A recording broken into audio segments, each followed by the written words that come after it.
My next guest is back in action. UFC 272, March 5th. He's going to be taking on Devonte Smith. It is Erick Ghost Pepper Gonzalez joining me here on the program. Erick, how are you, sir?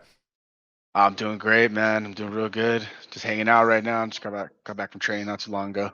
That's great. Well, thanks for having me part of your hangout time. I really appreciate it. Let's start first with this card, man. How excited were you to be a part of this mega card that's going to be headlined by Covington and Masvidal? Well, I mean, it wasn't even supposed to be Covington and Masvidal, but man, I'm freaking hyped, man. It turned out to be one of the best. I think will be one of the best cards of the year.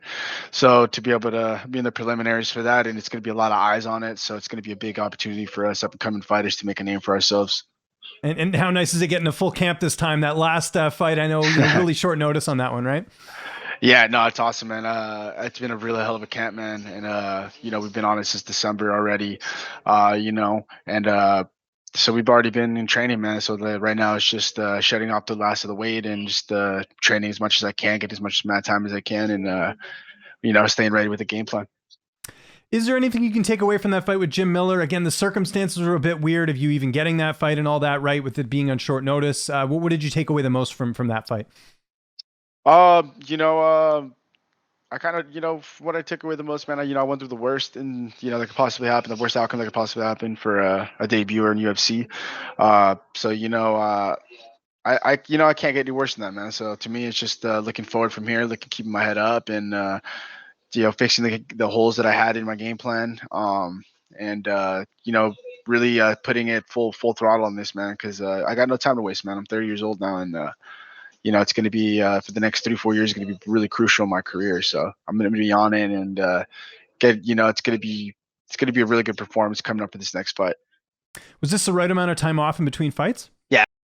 Yeah, absolutely, man. I want to fight as much as I can. I want to at least get 3 to 5 fights a year if possible. I want to get as many fights as I can in, especially while I'm young, and recovery time's a lot shorter than it will be when I get older. So definitely want to fight as much as I can and go from there. How excited were you when you found out you'd be fighting Devonte Smith? Because he's going to stand in trade. Like, this has got fight of the night written all over it. Yeah, no, man, it's gonna be. I think it's an absolutely great matchup. He's a banger. He likes to keep it on the feet. So we got to have a lot of surprises for him, and I think it's a very fair as far as matchup wise. I think it's a very fair matchup, man. We both got our own type of styles, and I'm not afraid to stand in front of somebody, and I know he's not either. So it'll be an interesting night, and it'll be definitely what I think will be fight of the night without a doubt. With an opponent like him, do you focus on, some of the stuff that he brings to the table? Do you watch tape or anything? Or do you sort of more worry about what you're good at and just utilize that the best you can?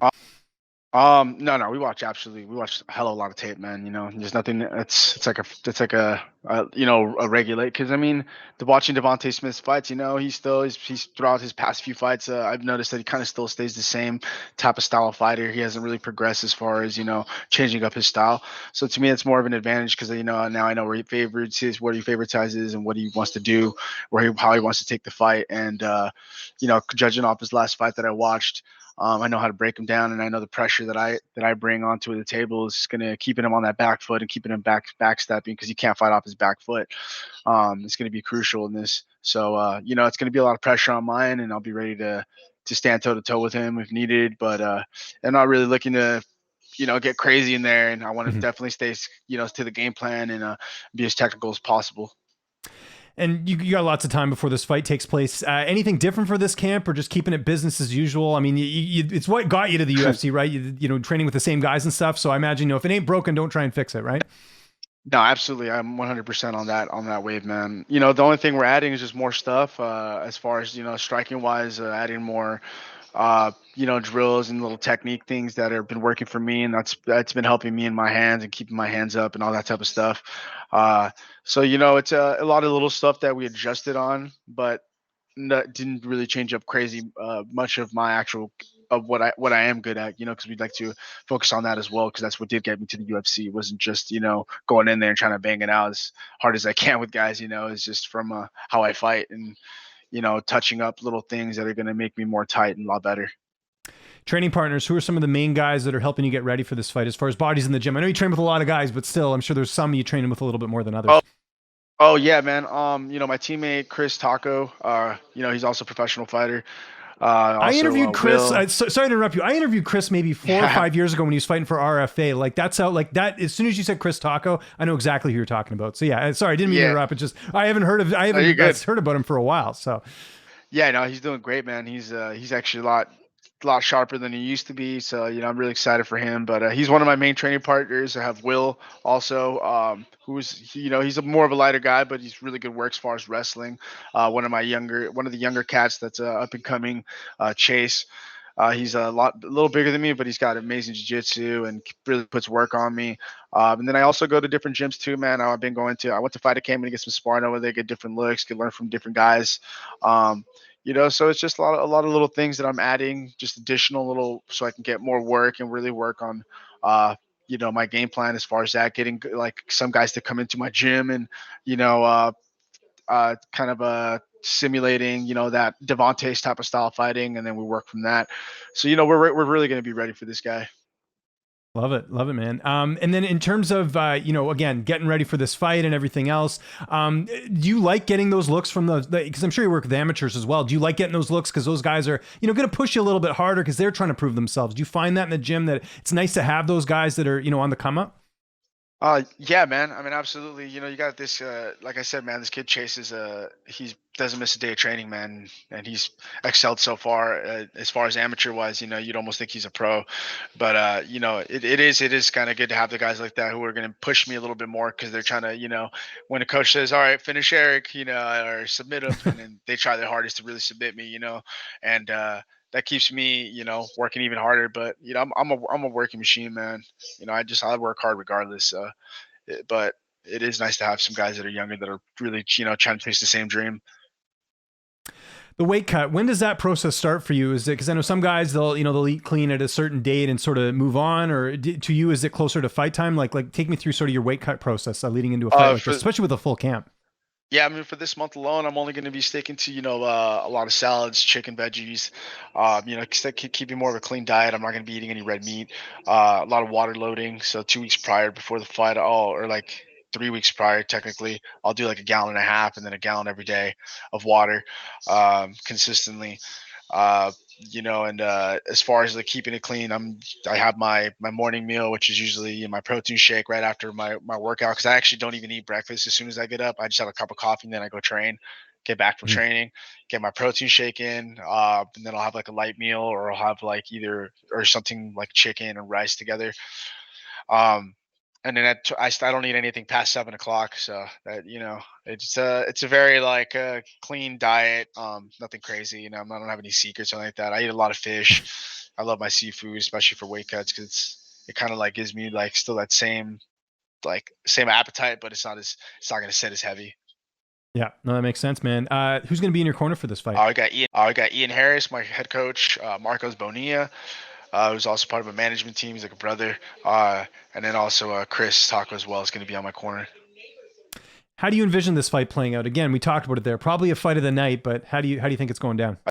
It's going to be a grinder, man. I'm really going to have to put it on him, and I'm going to really have to put him on his back foot. Like I said, keep him and putting that pressure on him, man. Because once I get the pressure, he slows down. He's a very like he likes to finish fights first round, and I get it. He's very explosive, very very technical. He's as with that 1-2 and that lead kick. But I'm just gonna grind him out, to take him to deep waters to the second, to the third round if I have to. And then I'm gonna just finish him out with TKO, man. I don't really see it playing any other way. If I can finish him on the hands, then we'll finish him on the hands. But I mean, there's no eagerness to like really knock him the hell out.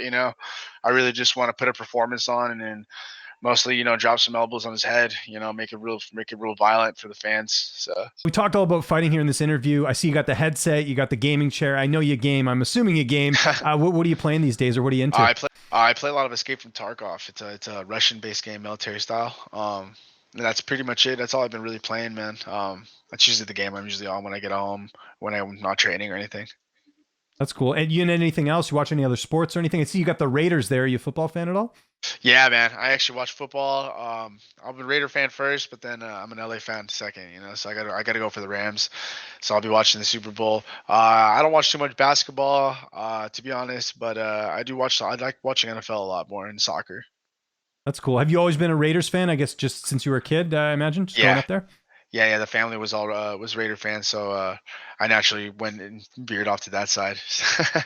That's cool. What did you think of the game yesterday? I mean, it's crazy that they're going to the Super Bowl. Matt Stafford, man, a lot of people were wondering what was going to happen when he got traded, and he's really delivered.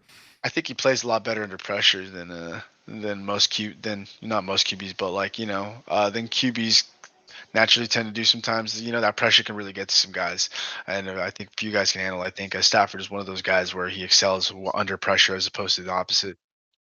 Yeah. It was a hell of a game though. Dude, it Oh, was awesome to watch, man. I was so hyped, dude. I was watching it at my fiance's parents' house, and then so I really enjoyed that game. The Bengal game was absolutely insane.